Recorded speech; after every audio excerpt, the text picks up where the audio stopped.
நல்லதும் மாற்றம்தான், கெட்டதும் மாற்றம்தான்.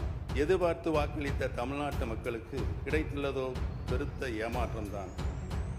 நீங்கள் இடம் மாறி இருக்கிறீர்கள், பரவாயில்லை. அதற்காக இவ்வளவு துடிபாட வேண்டிய அவசியம் இல்லை. படத்தை காட்சி ஏமாற்றுகின்ற பழக்கம் எங்களுக்கு இல்லை என்று தெரிவித்துள்ளது. 3 முதல் முதலமைச்சராக இருந்தவர் அம்மா. அவர் இப்போ அது எப்படி பேசிக் கொண்டிருக்கிறார் என்று நாடெல்லாம் சிரித்துக் கொண்டிருக்கிறது.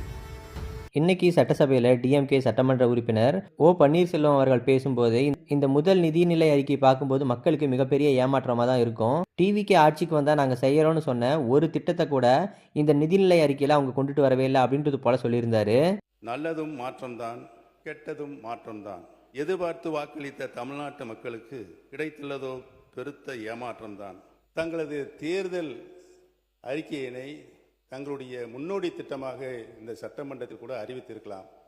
அதை கூட அறிவிக்கவில்லை என்பதுதான் எங்களின் வாதமாக இருக்கிறது.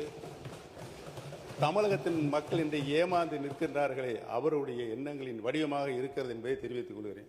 டிஎம்கே சட்டமன்ற உறுப்பினர் ஓ பன்னீர்செல்வம் அவர்களுக்கு பதில் கொடுத்த டிவிகே அமைச்சர் செங்கோட்டையன் பேசும்போது, நீங்கள் இடம் மாறி இருக்கிறீங்க அப்படிங்கிறது தெரியுது, அதுக்காக இந்த அளவுக்கு துதிப்பாடணும்னு அவசியம் இல்லை அப்படின்றது போல சொன்னார்.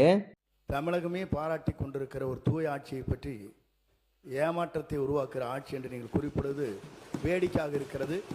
நீங்கள் இடம் மாறி இருக்கிறீர்கள், பரவாயில்லை. அதற்காக இவ்வளவு துடிபாட வேண்டிய அவசியம் இல்லை. அமைச்சர் செங்கோட்டையன் அவர்களுடைய கருத்துக்கு பதில் பேசின ஓ பன்னீர்செல்வம் அவர்கள் முதல்ல இடம் மாறினது அப்படின்னு பார்த்தா அது நீங்க தான் அப்படின்றது போல சொன்னாரு. அந்த இடத்தை அவர்தான் முதலில் மாற்றியவர் என்பதை நான் இங்கு தெரிவித்துக் கொள்ள கடமைப்பட்டிருக்கிறேன். டிஎம்கே சட்டமன்ற உறுப்பினர் ஓ பன்னீர்செல்வம் அவர்களுக்கு பதில் கொடுத்த கல்வித்துறை அமைச்சர் ராஜ்மோகன் அவர்கள் பேசும்போது, எங்கள் அமைச்சர் இடம் மாறி வந்திருந்தாலும் அவரோட சட்டப்பையில் வச்சிருக்கிற ஜெயலலிதா அம்மாவோட ஃபோட்டோவை எங்களுடைய முதல்வர் மாற்ற வேண்டாம்னு சொல்லிட்டாரு. திரு செங்கோட்டையன் அவர்கள் இதுவரைக்கும் ஜெயலலிதா அம்மாவோட ஃபோட்டோ தான் அவங்களோட பாக்கெட்டில் வச்சுட்டு இருக்கிறாங்க அப்படின்றது போல சொன்னார் பள்ளிக்கல்வித்துறை அமைச்சர் ராஜ்மோகன் அவர்கள். இடத்தை முதலில் மாற்றியவர் நம்முடைய அமைச்சர் என்றார். ஆனால் பாருங்க என்ன ஆச்சரியம்னா, இடத்தை மாற்றிய போதும் அவர் இதயத்தின் அருகே இருந்த அந்த நிழல் படத்தை மாற்றவே வேண்டாம் என்று சொன்னவர் எங்களுடைய வெற்றி தலைவர். ஆனால் அண்ணனுடைய பாக்கெட்டை பார்க்கிற பொழுது இடமும் மாறி இருக்கிறது, இதயமும் மாறி இருக்கிறதோ என்று தோன்றுகிறது. அதுக்கப்புறமா பேசின டிவிகே அமைச்சர் ஆதவர்ஜனா பேசும்போது, எங்களுடைய அண்ணன் செங்கோட்டையன் இடம் மாறி இருக்கலாம், ஆனா புரட்சி தலைவி அம்மா அவர்களை அவரோட இதயத்துல வச்சிருக்காரு. ஆனா 3 முறை முதலமைச்சராக்கின ஓ பன்னீர்செல்வம் அவர்கள் இப்போ யாரோட போட்டோ வச்சிருக்காரு பாருங்க அப்படின்றது போல ஆதவர்ஜனா அவர்கள் சொன்னாரு.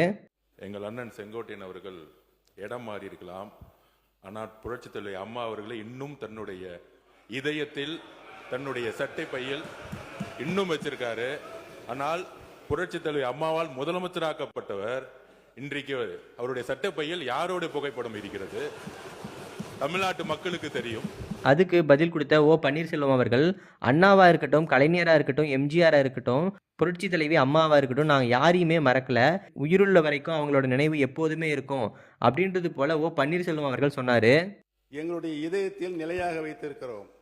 திராவிட இயக்கத்தினுடைய பரிணாம வளர்ச்சியாக பேரறிஞர் பெருந்தகை தந்தை பெரியார், பேரறிஞர் அண்ணா, முத்தமிழறிஞர் கலைஞர், புரட்சி தலைவர் மக்கள் தலைவர் எம்ஜிஆர், மாண்புமிகு நல்லாட்சி நடத்திய அம்மா அவர்கள், இவர்களை எல்லாம் எங்கள் இதயங்களிலே நாங்கள் என்றைக்கும் எங்களுடைய கடைசி காலம் வரை வைத்திருப்போம் என்பதை தெரிவித்துக் கொள்கிறேன்.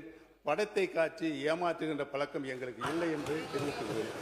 இதுக்கு பதில் கொடுத்த செங்கோட்டையன் அவர்கள் பேசும்போது, புரட்சி தலைவி அம்மாவா இருக்கட்டும், புரட்சி தலைவர் எம்ஜிஆரா இருக்கட்டும், அவங்களுடைய அரசியல் நிலைப்பாடு என்ன அப்படிங்கிறது தெரிஞ்சிருந்தோம். இவர் இப்போ இந்த கூட்டணிக்கு போயிருக்கிறார் அப்படிங்கிறப்போ இவர் பண்ற செயலெல்லாம் பார்த்து இப்போ ஊரே சிரிச்சிட்டு இருக்குது அப்படின்றது போல பேசிட்டாரு. இதனால சட்டமன்றத்தில் ஒரு சலசலப்பு நிலவனது. 3 முதல் முதலமைச்சராக இருந்தவர் அம்மா காலத்தில். அவர் இப்போ அது எப்படி பேசிக் கொண்டிருக்கிறார் என்பது நாடென்று சிரித்துக் கொண்டிருக்கிறது. இருந்தாலும் கூட நான் சொல்கிறேன், புரட்சி தலைவரும் புரட்சி தலைவர் அம்மாவும் எடுத்த திட்டங்கள் என்ன, அவர்கள் அரசியல் ரீதியாக சொன்ன வார்த்தைகள் என்ன, இருங்க சொல்லி முடிக்கணும். இருங்க